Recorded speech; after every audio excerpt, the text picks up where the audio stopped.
sa unang walkathon, Beat Diabetes, para i-promote ang malusog na pamumuhay at malaman ng mga tao kung paano maiwasan ang diabetes. Kabilang sa mga dumalo ang mga Pinoy na may sakit na diabetes. May balitang Middle East, si Rowen Soldevilla.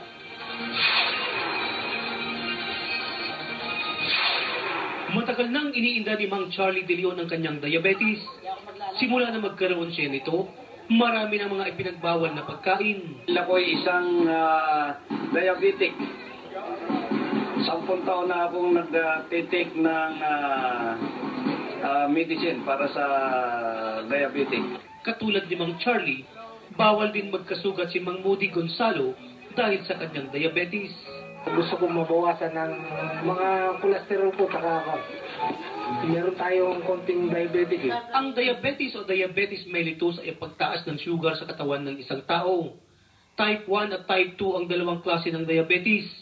Type 1 o juvenile diabetes ay kakulangan ng insulin na kalimitang dumadapo sa mga bata. Samantalang type 2 naman ang nakukuha ng mga taong may edad 4 na po pataas. Ayon sa Center for Disease Control and Prevention, mahigit 75% ng mga may diabetes sa buong mundo ay type 2 diabetes.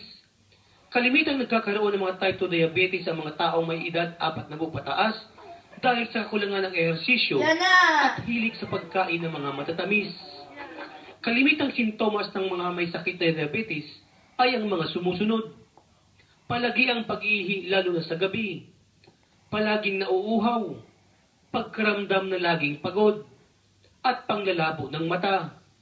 Ang mga proyektong tulad ng walkathon ay magandang paalala at paraan para makaiwas sa sakit. Napakalaking tulong to sa mga kababayan natin, sa mga may sakit na diabetic, nakakabawas ng mga tension. Kaya malaking tulong ang pakikisa ng mga kumpanya para sa malusog na pamumuhay, lalo na ng kanilang mga manggagawa. Ilan lang ang company dito sa Oman na nagkakaroon ng outreach program regarding sa mga health-wise, environment-wise. Grandmother ko at my mother ko may diabetes sila. So, gusto namin magkaroon ng awareness, lalo na itong mga bata, para